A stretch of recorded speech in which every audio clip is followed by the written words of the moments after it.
যুবক বলে, নবী গো, আপনি আমার চেনেন না, আপনি আমার কথা মনে হয় শোনেন নাই। নবীজি বললেন, তুমি কে গো? যুবক বলি, ইয়া রাসূলুল্লাহ, ইয়া হাবিবাল্লাহ, আপনি কি জানেন না মক্কা মদিনার জমিনে যত কবর দেয়া হয়, এই কবর থেকে লাশ কাপনের কাপড় চুরি হয়ে যায়। নবী গো, আপনি কি জানেন না? নবী কয়, হ্যাঁ আমি জানি, কাপনের কাপড় চুরি হয়। এর চাইতে কষ্ট থাকতে পারে? নবী চোখের পানি ছেড়ে বলল, যুবক রে, মানুষ যাবার পরে 3 টুকরা কাপড় মাত্র সঙ্গী। যুবক বলি, ইয়া রাসূলুল্লাহ, ইয়া হাবিবাল্লাহ, নবী গো, মক্কা মদিনার জমিনে যত কাপনের কাপড় চুরি হয়েছে, ওই কাপনের কাপড় চুরি করেছি আমি, নবী গো, আমি সেই যুবক, কাপনের কাপড় চুরি করা যুবক। আল্লাহু আকবার। আল্লাহর নবী ডাকতে বলে, যুবক রে,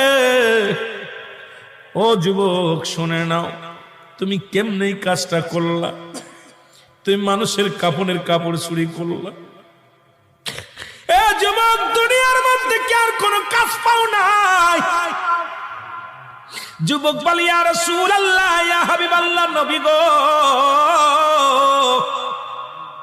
ও মায়ার নবী, আমি ভুল করেছি, আমারে আপনি তওবা করে দিন, আল্লাহ যেন আমারে মাফ করে দেয়।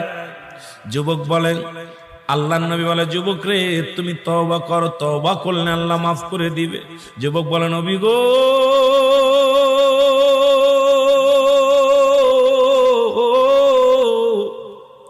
আমার বিশ্বাস এই জমিনের মধ্যে আমি তওবা করলে আমার গুনাহ মাফ হবে না, কারণ আমি এত বড় পাপী, আমি এত বড় অপরাধী। আল্লাহর নবী কয়, যুবক রে, তুমি তওবা করো, তওবা করলে আল্লাহ তোমারে মাফ করে দিবে। যুবক বলে, নবী গো, মায়ের নবী, আমার মতো পাপীরে আমার আল্লাহ ক্ষমা করবে না। আল্লাহর নবী বলে, যুবক রে, তুমি তওবা করো, তোমারে মাফ করে দিবে আমার আল্লাহ। যুবক বলে, নবী গো, আমি শুধু কাপনের কাপড় চুরি করি নাই।